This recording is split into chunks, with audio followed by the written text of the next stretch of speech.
हर एक देश ਦੀਆਂ ਕੁਝ ਇੰਟੈਲੀਜੈਂਸ ਏਜੰਸੀਜ਼ ਹੁੰਦੀਆਂ ਜਿਹੜੀਆਂ ਆਪਣੇ ਹਿਸਾਬ ਨਾਲ ਕੰਮ ਕਰਦੀਆਂ। ਉਹ ਉਸ ਦੇਸ਼ ਦੇ ਵਿੱਚ ਆਉਣ ਵਾਲੇ ਜਾਂ ਉਸ ਦੇਸ਼ ਨੂੰ ਕਿਹੜੇ ਦਰਪੇਸ਼ ਮਸਲੇ ਨੇ, ਕਿਹੜੇ ਦਰਪੇਸ਼ ਖਤਰੇ ਨੇ, ਉਹਨਾਂ ਦੇ ਉੱਤੇ ਫੋਕਸ ਕਰਕੇ ਕੰਮ ਕਰਦੀਆਂ। ਕੋਲਡ ਵਾਰ ਤੋਂ ਬਾਅਦ ਜਦੋਂ ਹੀ ਕੈਨੇਡਾ ਦੀਆਂ ਇਹ ਸਪਾਈ ਏਜੰਸੀਜ਼ ਦਾ ਜਨਮ ਹੋਇਆ, ਉਦੋਂ ਤੋਂ ਹੀ ਇਹਨਾਂ ਨੂੰ ਤਿੰਨ ਵੱਡੇ ਕੰਸਰਨ ਜਾਂ ਪ੍ਰਾਇਮਰੀ ਥ੍ਰੈਟਸ ਦਿਸੇ ਆ। ਟੈਰਰਿਜ਼ਮ, ਕਿ ਅੱਤਵਾਦ ਬਹੁਤ ਵੱਡਾ ਕੈਨੇਡਾ ਦੇ ਲਈ ਮਸਲਾ ਹੈ, ਇਹਦੇ ਨਾਲ ਕਿਸ ਤਰ੍ਹਾਂ ਨਜਿੱਠਣਾ। ਦੂਜੀ ਜਿਹੜੀ ਸਪਾਈਂਗ ਆ, ਦੂਜੀ ਜਿਹੜੇ ਇਹ ਜਾਸੂਸੀ ਕਰਦੇ ਆ ਕੁਝ ਦੇਸ਼, ਉਹਨਾਂ ਨੂੰ ਕਿਸ ਤਰੀਕੇ ਨਾਲ ਰੋਕਣਾ। ਤੇ ਤੀਜਾ ਇਹਨਾਂ ਕੈਨੇਡਾ ਦੀਆਂ ਇੰਟੈਲੀਜੈਂਸ ਏਜੰਸੀਜ਼ ਕੋਲ ਸਭ ਤੋਂ ਵੱਡਾ ਮਸਲਾ ਹੈਗਾ ਕਿ ਫੋਰਨ ਇੰਟਰਫੀਰੈਂਸ ਡੋਮੈਸਟਿਕ ਪੋਲੀਟਿਕਸ ਜਾਂ ਬਿਜ਼ਨਸ ਦੇ ਵਿੱਚ ਕਿੱਦਾਂ ਰੋਕਣੀ ਹੈ, ਕਿ ਬਾਹਰਲੇ ਦੇਸ਼ ਇੱਥੇ ਆ ਕੇ ਕਿਸੇ ਤਰ੍ਹਾਂ ਦਾ ਪ੍ਰਭਾਵ ਨਾ ਪਾਉਣ। ਇਹ ਤਿੰਨ ਮਸਲਿਆਂ ਦੇ ਨਾਲ ਹੁਣ ਤੱਕ ਇਹ ਏਜੰਸੀ ਜਿਹੜੀਆਂ ਕੈਨੇਡੀਅਨ ਸਿਕਿਉਰਿਟੀ ਇੰਟੈਲੀਜੈਂਸ ਸਰਵਿਸ ਆ, ਇਹ ਨਜਿੱਠਦੀ ਰਹੀ ਆ। ਤੇ ਹੁਣ ਦੱਸਿਆ ਜਾ ਰਿਹਾ ਕਿ ਨਵਾਂ ਖਤਰਾ ਇਹਦੇ ਸਾਹਮਣੇ ਕੈਨੇਡੀਅਨ ਸਿਕਿਉਰਿਟੀ ਇੰਟੈਲੀਜੈਂਸ ਸਰਵਿਸਿਜ਼ ਦੇ ਸਾਹਮਣੇ ਆ ਰਿਹਾ। ਜਿਹੜਾ ਇੱਕ ਨਵਾਂ ਪਲੇਅਰ ਇਹਨਾਂ ਨੂੰ ਸਾਹਮਣੇ ਦਿਸ ਰਿਹਾ ਉਹ ਕਲਾਈਮੇਟ ਚੇਂਜ। ਸੀਸਸ ਨੂੰ ਇਹ ਕਲਾਈਮੇਟ ਚੇਂਜ ਇੱਕ ਵੱਡਾ ਖਤਰਾ ਕਿਉਂ ਲੱਗ ਰਿਹਾ? ਸੀਸਸ ਇਹ ਕਹਿ ਰਹੀ ਹੈ ਕਿ ਅਸੀਂ ਇਹਨੂੰ ਹੈਂਡਲ ਕਰਨ ਦੀ ਕੋਸ਼ਿਸ਼ ਕਰ ਰਹੇ ਹਾਂ ਕਿਉਂਕਿ ਇਹਦੇ ਨਾਲ ਨੈਸ਼ਨਲ ਸਿਕਿਉਰਿਟੀ ਨੂੰ ਖਤਰਾ ਆ। ਹੁਣ ਆਪਣੇ ਆਪ ਦੇ ਵਿੱਚ ਗੱਲ ਬਹੁਤ ਹੈਰਾਨੀ ਵਾਲੀ ਹੈਗੀ ਆ ਕਿ ਕਲਾਈਮੇਟ ਚੇਂਜ ਜਿਹੜੀ ਆ ਉਹ ਤਾਂ ਪੂਰੀ ਦੁਨੀਆ ਦੇ ਵਿੱਚ ਪ੍ਰਭਾਵਿਤ ਕਰ ਰਹੀ ਹੈ। ਕੈਨੇਡੀਅਨ ਦੀ ਨੈਸ਼ਨਲ ਸਿਕਿਉਰਿਟੀ ਨੂੰ ਇਹਦੇ ਨਾਲ ਕੀ ਖਤਰਾ ਹੋ ਸਕਦਾ? ਪਰ ਹੁਣ ਇਹਦੇ ਤੋਂ ਬਾਅਦ ਅੱਗੇ ਜਾ ਕੇ ਉਹ ਇਸ ਚੀਜ਼ ਨੂੰ ਐਕਸਪਲੇਨ ਕਰ ਰਹੇ ਆ ਕਿ ਸੱਚਮੁੱਚ ਇਸ ਵੇਲੇ ਅਸੀਂ ਇਹਦਾ ਕੈਨੇਡੀਅਨਸ ਦੇ ਉੱਤੇ ਸਿੱਧਾ ਅਸਰ ਪੈ ਰਿਹਾ ਇਸ ਚੀਜ਼ ਦਾ, ਤੇ ਉਹਦੇ ਨਾਲ ਜਿਹੜੀ ਸਾਡੀ ਨੈਸ਼ਨਲ ਸਿਕਿਉਰਿਟੀ ਆ ਉਹਦੇ ਉੱਤੇ ਅਸਰ ਪੈ ਰਿਹਾ ਆ।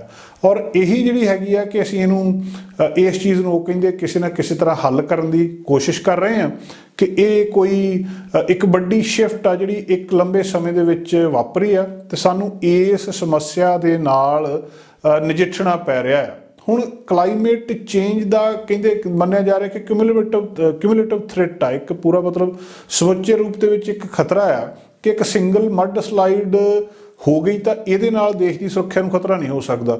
ਕਿਤੇ ਕੁਛ ਇੱਦਾਂ ਦੀ ਗੱਲਬਾਤ ਹੋ ਜਾਂਦੀ ਉਹ ਦੇਸ਼ ਦੀ ਸੁਰੱਖਿਆ ਨੂੰ ਖਤਰਾ ਨਹੀਂ ਹੈ, ਪਰ ਜਿਹੜੇ ਲਗਾਤਾਰ ਹੜ੍ਹ ਆਉਣੇ, ਲਗਾਤਾਰ ਸਲਾਈਡਸ ਹੋਣੀਆਂ, ਇਹਨਾਂ ਦੇ ਨਾਲ ਖਤਰਾ ਵਧਣਾ ਔਰ ਓਵਰ ਦਾ ਟਾਈਮ ਜਿਹੜਾ ਵਾਰਮਿੰਗ ਕਲਾਈਮੇਟ ਆ, ਮੌਸਮ ਦੇ ਵਿੱਚ ਵਾਤਾਵਰਨ ਦੇ ਵਿੱਚ ਗਰਮੀ ਦਾ ਵਧਣਾ, ਇਹ ਨੈਸ਼ਨਲ ਸਿਕਿਉਰਿਟੀ ਦੇ ਲਈ ਤੇ ਪੂਰੇ ਦੇਸ਼ ਦੇ ਲਈ ਵੱਡਾ ਖਤਰਾ ਜ਼ਰੂਰ ਪੈਦਾ ਹੋ ਗਿਆ ਆ। ਤੇ ਇਹ ਹੁਣ ਕੈਨੇਡੀਅਨ ਜਿਹੜੀਆਂ ਸਿਕਿਉਰਿਟੀ ਏਜੰਸੀਜ਼ ਨੇ ਉਹਨਾਂ ਦੇ ਲਈ ਇੱਕ ਚੌਥੀ ਵੱਡੀ ਚੀਜ਼ ਆ ਜਿਹਦੇ ਨਾਲ ਉਹ ਇਸ ਵੇਲੇ ਨਜਿੱਠ ਰਹੇ ਆ। ਉਹ ਕਹਿੰਦੇ ਇਹ ਸਿਰਫ ਜਿਹੜਾ ਬਹੁਤ ਜ਼ਿਆਦਾ ਡੈਮੇਜ ਨਹੀਂ ਕਰ ਰਿਹਾ ਸਾਨੂੰ, ਸਗੋਂ ਇਹ ਜਿਹੜੀ ਬਹੁਤ ਸਾਰੀਆਂ ਇਹਦੀਆਂ ਹੋਰ ਇੰਪਲੀਕੇਸ਼ਨ ਵੀ ਸਾਹਮਣੇ ਆ ਰਹੀਆਂ। ਇਹਦੇ ਨਾਲ ਸਾਡੀ ਇਕਨੋਮੀ ਦੇ ਉੱਤੇ ਅਸਰ ਪੈ ਰਿਹਾ। ਐਡਾ ਵੱਡਾ ਖਤਰਾ ਆ ਕਿ ਤੁਹਾਡੀ ਇਕਨੋਮੀ ਜਿਹੜੀ ਇਹਦੇ ਨਾਲ ਤਬਾਹ ਹੋ ਰਹੀ ਹੈ। ਇਹ ਸੋਸ਼ਲ ਫੈਬਰਿਕ ਨੂੰ, ਜਿਹੜਾ ਸਾਡਾ ਸੋਸ਼ਲ ਸਟਰਕਚਰ ਆ, ਜਿਹੜਾ ਸਮਾਜਿਕ ਤਾਣਾ ਬਣਾਇਆ ਕੈਨੇਡਾ, ਉਹਨੂੰ ਸਾਰੇ ਨੂੰ ਇਹ ਮਤਲਬ ਉਧੇੜ ਕੇ ਰੱਖ ਦਊਗਾ ਇਹ ਜਿਹੜਾ ਕਲਾਈਮੇਟ ਚੇਂਜ ਜਾਂ ਜੋ ਕੁਛ ਵਾਤਾਵਰਨ ਦੇ ਵਿੱਚ ਤਬਦੀਲੀ ਆ ਰਹੀ ਹੈ। ਇਹਨੂੰ ਉਹ ਕਹਿੰਦੇ ਅਸੀਂ ਇਹ ਸਾਡੇ ਰਿਸੋਰਸਿਸ ਦੇ ਲਈ ਖਤਰਾ ਹੈ। ਦੁਨੀਆ ਦੇ ਵਿੱਚ ਸਭ ਤੋਂ ਵੱਡੀ ਲੜਾਈ ਇਸ ਵੇਲੇ ਨੈਚੁਰਲ ਰਿਸੋਰਸਿਸ ਦੀ ਹੈ ਤੇ ਉਹਨਾਂ ਰਿਸੋਰਸਿਸ ਦੇ ਉੱਤੇ ਇਸ ਕਲਾਈਮੇਟ ਚੇਂਜ ਦਾ ਜਿਹੜਾ ਅਸਰ ਪੈ ਰਿਹਾ ਹੈ, ਇਸ ਕਰਕੇ ਕੈਨੇਡਾ ਦੀਆਂ ਸਿਕਿਉਰਿਟੀ ਏਜੰਸੀਜ਼ ਇਹਨੂੰ ਆਪਣਾ ਪ੍ਰਮੁੱਖ ਇੱਕ ਮੁੱਦਾ ਇਸ ਵੇਲੇ ਮੰਨ ਰਹੀਆਂ। ਇੱਥੇ ਇਹ ਵੀ ਗੱਲ ਧਿਆਨ ਦੇਣ ਯੋਗ ਆ ਕਿ ਕਲਾਈਮੇਟ ਚੇਂਜ ਇਸ ਵੇਲੇ ਜਿਹੜੀ ਇੱਕ ਜੀਓਪੋਲੀਟੀਕਲ ਇੰਸਟੇਬਿਲਿਟੀ ਆ ਜਾਂ ਮਾਸ ਮਾਈਗ੍ਰੇਸ਼ਨ ਆ, ਜੀਓਪੋਲੀਟੀਕਲ ਇੰਸਟੇਬਿਲਿਟੀ ਦੁਨੀਆ ਦੇ ਵੱਖ-ਵੱਖ ਥਾਵਾਂ ਦੇ ਉੱਤੇ ਰਾਜਨੀਤਿਕ ਸਥਿਰਤਾ ਤੇ ਇੱਕ ਦੇਸ਼ ਤੋਂ ਦੂਜੇ ਦੇਸ਼ ਵੱਲ ਜਾਣ ਦੇ ਯਤਨ ਆ, ਉਹ ਵੀ ਇਸ ਕਲਾਈਮੇਟ ਚੇਂਜ ਦੇ ਉੱਤੇ ਡਿਪੈਂਡ ਕਰਦੇ ਆ। ਜਾਂ ਕਲਾਈਮੇਟ ਚੇਂਜ ਵੀ ਇੱਕ ਇਹੋ ਜਿਹਾ ਫੈਕਟਰ ਆ ਜਿਹਨੇ ਮਾਸ ਮਾਈਗ੍ਰੇਸ਼ਨ, ਇੱਕ ਥਾਂ ਤੋਂ ਦੂਜੇ ਥਾਂ ਤੇ ਲੋਕਾਂ ਦੇ ਜਾਣ ਦੇ ਵਿੱਚ ਇੱਕ ਫੈਸਲਾਕੁਨ ਰੋਲ ਅਦਾ ਕਰਨਾ ਆ। ਹੁਣ ਇਹ ਸਾਰੇ ਕੁਛ ਦੇ ਵਿੱਚ ਯੂਐਸ ਗਵਰਨਮੈਂਟ ਨੇ ਪਿਛਲੇ ਸਮੇਂ ਦੇ ਵਿੱਚ ਇਹ ਵਾਰਨਿੰਗ ਦਿੱਤੀ ਆ ਕਿ ਕਈ ਲੱਖਾਂ ਲੋਕ ਜਿਹੜੇ ਆ ਉਹ ਡਿਸਪਲੇਸ ਹੋਣਗੇ 2050 ਤੱਕ।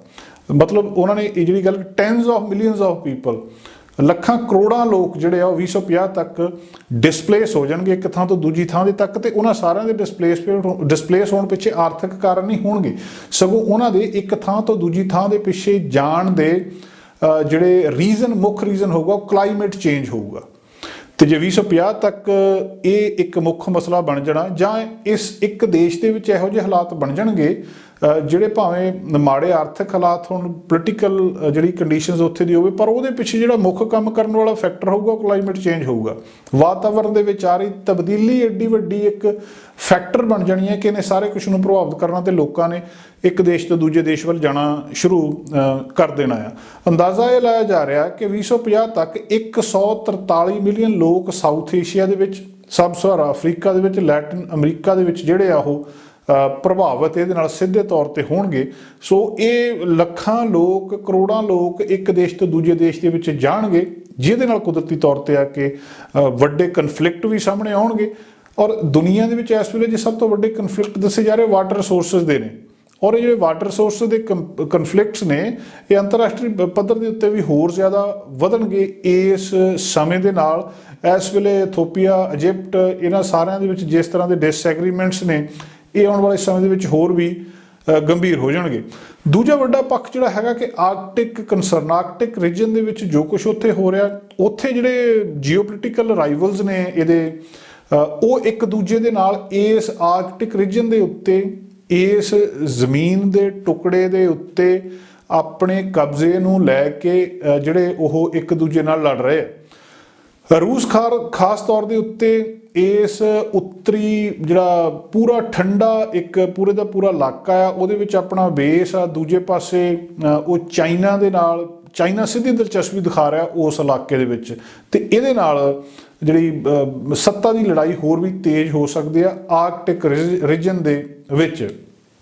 ਮਾਰਚ 2020 ਦੇ ਵਿੱਚ ਰੂਸ ਨੇ ਜਿਹੜਾ ਉੱਥੇ, ਕਈ ਦੱਸਦੇ ਆ ਕਿ 3 ਅਲਟਰਾ ਕੁਆਇਟ ਨਿਊਕਲੀਅਰ ਸਬਸ ਜਿਹੜੇ ਉੱਥੇ ਕੀਤੇ ਸੀਗੇ, ਜਿਹਦੇ ਨਾਲ ਉਹ ਆਰਕਟਿਕ ਆਈਸ ਨੂੰ ਬ੍ਰੇਕ ਕਰਨ ਦੇ ਲਈ ਕੁਝ ਲੋਕੇਸ਼ਨਸ ਦੇ ਉੱਤੇ। ਦੂਜਾ, ਉੱਥੇ ਪੈ ਰਹੀ ਗਰਮੀ ਨੇ ਇਸ ਬਰਫ਼ ਨੂੰ ਪਿਘਲਾਉਣਾ ਆ।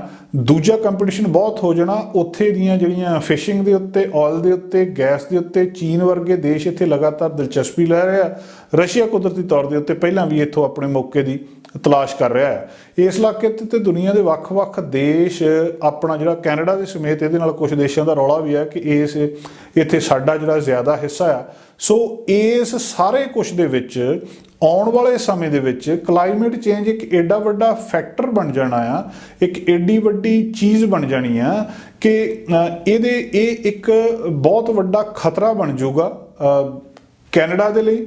ਟੈਰਰਿਜ਼ਮ, ਜਿਹੜਾ ਜਾਸੂਸੀ ਤੇ ਬਾਹਰਲੇ ਦੇਸ਼ਾਂ ਦੀ ਇੱਥੇ ਦਖਲ ਅੰਦਾਜ਼ੀ ਤੋਂ ਬਾਅਦ ਕੈਨੇਡੀਅਨ ਸਿਕਿਉਰਿਟੀ ਇੰਟੈਲੀਜੈਂਸ ਸਰਵਿਸਿਜ਼ ਦੇ ਲਈ ਚੌਥਾ ਖਤਰਾ ਕਲਾਈਮੇਟ ਚੇਂਜ ਆ, ਜਿਹਨੇ ਕੈਨੇਡਾ ਦੇ ਪੋਲੀਟੀਕਲ, ਇਕਨੋਮਿਕ ਤੇ ਦੂਜੇ ਜਿਹੜੀਆਂ ਚੀਜ਼ਾਂ ਨੇ ਉਹਨਾਂ ਨੂੰ ਪ੍ਰਭਾਵਿਤ ਕਰਨਾ। ਨਾ ਸਿਰਫ ਕੈਨੇਡਾ ਦੇ, ਸਗੋਂ ਪੂਰੀ ਦੁਨੀਆ ਦੇ। ਇੱਕ ਦੌੜ ਲੱਗੂਗੀ, ਇੱਕ ਲੜਾਈ ਲੱਗੂਗੀ, ਇੱਕ ਕੰਪੀਟੀਸ਼ਨ ਹੋਊਗਾ ਇਹਨਾਂ ਚੀਜ਼ਾਂ ਦੇ ਉੱਤੇ, ਤੇ ਉਹਨਾਂ ਸਾਰੀਆਂ ਚੀਜ਼ਾਂ ਨੂੰ ਚਲਾਉਣ ਵਾਲੀ ਚੀਜ਼ ਜਿਹੜੀ ਪਿੱਛੇ ਇੱਕੋ ਇੱਕ ਫੈਕਟਰ ਹੋਊਗਾ, ਕਲਾਈਮੇਟ ਚੇਂਜ।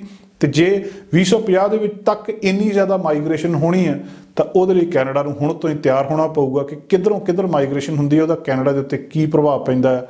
ਤੇ ਕੈਨੇਡਾ ਦੀਆਂ ਜਿਹੜੀਆਂ ਸਿਕਿਉਰਿਟੀ ਸਰਵਿਸਿਜ਼ ਨੇ ਉਹ ਇਹਦੇ ਲਈ ਹੁਣ ਤੋਂ ਹੀ ਕੰਮ ਕਰ ਰਹੀਆਂ। ਸਾਡਾ ਹਰ ਇੱਕ ਪ੍ਰੋਗਰਾਮ ਦੇਖਣ ਤੇ ਸਾਡੇ ਨਾਲ ਜੁੜਨ ਲਈ ਸਬਸਕ੍ਰਾਈਬ ਕਰੋ ਚੈਨਲ ਪੰਜਾਬੀ ਤੇ ਨੋਟੀਫਿਕੇਸ਼ਨ ਲਈ ਬੈਲ ਆਈਕਨ ਵਾਲੇ ਬਟਨ ਤੇ ਕਲਿੱਕ ਕਰੋ।